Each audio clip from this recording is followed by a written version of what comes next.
ሰላም እንዴት ናችሁ? ውድ የማን ዩናይትድ ኢትዮ ፋንስ ተከታታዮች በያላችሁበት ሰላማችሁ ብዛ። በርካታ ስፖርታዊ ጥንክሮችን ወደ እናንተ ይዘን መተናል።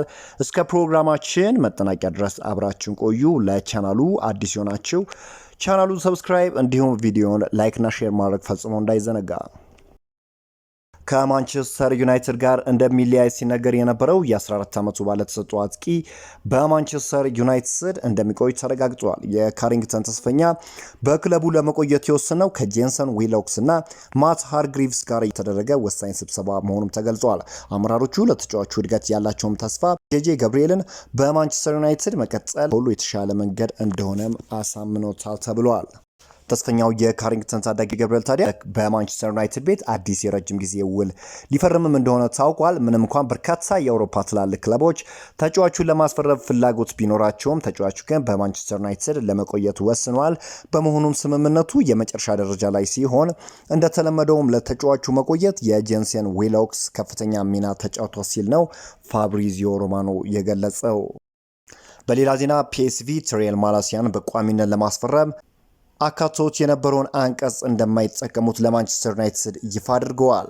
ይህንንም ተከትሎ ተጫዋቹ በቀጣይ ወደ ማንቸስተር ዩናይትድ የሚመለስ ይሆናል። በዚህ ተጫዋች ዙሪያ ታዲያ ማንቸስተር ዩናይትዶች እስካሁን ድረስ ገዢ እንዳላገኙ ነው እየተገለጸ የሚገኘው። ተጫዋቹ እንግዲህ ከዋናው ቡድን ስብስብ ጋር የሚቀላቀልም ይሆናል። በጥር የዝውውር መስኮት ወደ ማንቸስተር ዩናይትድ ለመቀላቀል የተስማማው ዲያጎ ሊዮን ዝውውሩ በዛሬው ዕለት ሙሉ ለሙሉ ለማጠናቀቅ ቤተሰቦቹን ተሰናብቶ ወደ እንግሊዝ በረራ እንደጀመረ ተገልጿል። በተጨማሪም ማንቸስተር ዩናይትድ የዲያጎ ሊዮንን ዝውውር በዛሬው ዕለት በይፋ ለማስተዋወቅም እቅድ እንዲያዘም እንዲሁ ተነግሯል። ወደ እንግሊዝ ትላንት ማምሻውን በረራ የጀመረው ዲያጎ ሊዮን በሚቀጥለው ሳምንት በሚጀምረው የቅድመ ውድድር ዘመን ዝግጅት ላይ የሩበን አሞሪምን ቡድን በመቀላቀል እንደሚሳተፍም ተገልጿል።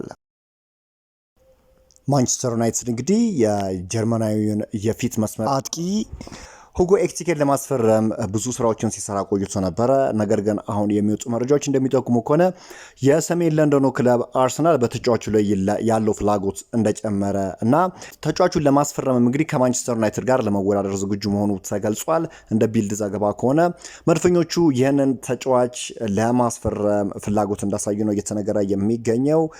የተጫዋቹ ዋጋ እስከ 85 ሚሊዮን ፓውንድ ሲሆን በርካታ ክለቦች በተጫዋቹ ላይ ፍላጎት እያሳዩ ይገኛሉ። ታዲያ ማንቸስተር ዩናይትዶች የዚህ ተጫዋች ዝውውር የማይሳካ ከሆነ ቪክተር ዮክሬሽን ወይም ደግሞ ቪክተር ኦሽሜንን ከሁለት አንዱ የማስፈረም ፍላጎት እንዳላቸው ነው እየተገለጸ የሚገኘው።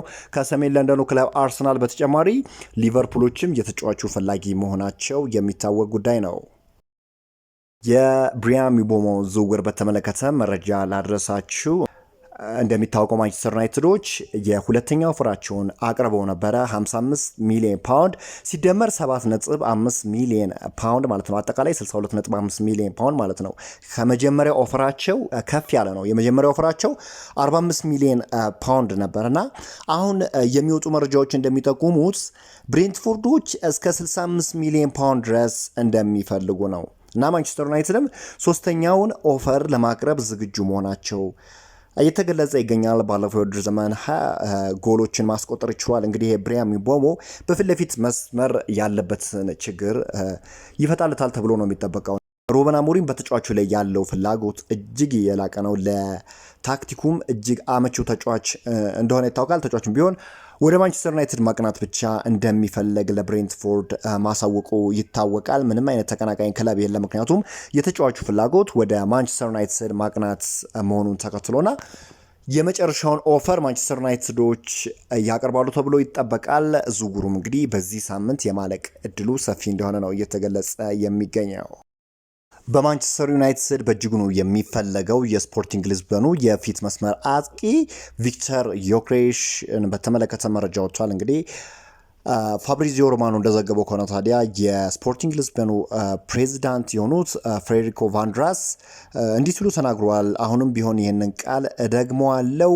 ቪክተር ዮክሬሽ በ60 ሲደመር 10 ሚሊዮን ዩሮ ስፖርቲንግ ሊዝበንን ፈጽሞ አይለቅም፣ ይህንን እንዳታስቡት ሲሉ ተናግሯል። ታዲያ የስዊድናዊ የፊት መስመር አጥቂ ፍሬድሪኮ ቫንድራስ ውሳኔ እጅግ እንደተበሳጨና ዳግምም ለስፖርቲንግ ሊዝበን የመጫወት ፍላጎት እንደሌለው አሳውቋቸዋል እና ተጫዋቹ ፈጽሞ በስፖርቲንግ ሊዝበን የመጫወት ፍላጎት የለውም። በቀጣዩ የውድድር ዘመን ራሱን ከፍ ባለ ወይም በሃይ ሌቭል ማየት ይፈልጋል። የመጀመሪያ ምርጫው አርሰናል እንደሆነ ይታወቃል። ነገር ግን አሁን አርሰናል ፊታቸውን ወደ ቤንጃሚን ሼሽኮ ማዞራቸው ይታወቃል። ሌሎች የፊት መስመር አጥቂ ነው የሚፈልጉት። በሱ ላይ ያላቸውን ፍላጎት እምብዛም ነው። ታዲያ ማንቸስተር ዩናይትዶች አሁንም ቢሆን በተጫዋቹ ላይ ያላቸው ፍላጎት እጅግ ከፍ ያለ እንደሆነ ይታወቃል።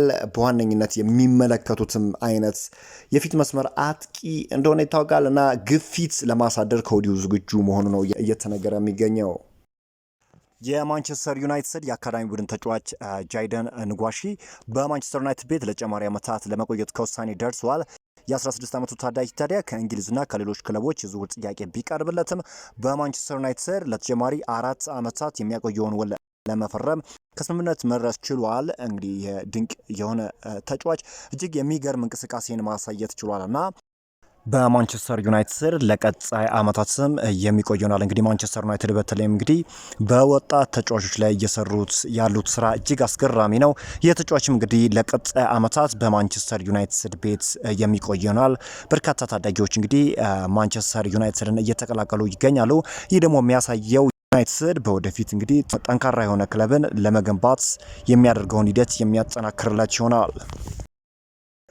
ውድ የማን ዩናይትድ ኢትዮ ፋንስ ተከታታዮች በዛሬው ዕለት የነበሩት ስፖርታዊ ጥንክሮች እኚህን ይመስላሉ። ከተለያዩ የመረጃ ምንጮች እንግዲህ ወደ እናንተ አዳዲስ መረጃዎችን አቅርቤላችኋለሁ። ማንቸስተር ዩናይትዶች እንግዲህ ለብሪያን ምቤሞ ዝውውር አዲስ የዝውውር ጥያቄን በመጪዎቹ ቀናቶች የሚያደርጉ ይሆናል። የተጫዋቹ ዝውውርም በዚህ ሳምንት የማለቅ ዕድሉ ሰፊ እንደሆነ ይጠበቃል። በዛሬው ዕለት የወጡት ስፖርታዊ ጥንክሮች እኚህን ይመስላሉ። በአዲስ ቪዲዮ እስክንገናኝ ድረስ መልካም ሁሉ ተመኘው።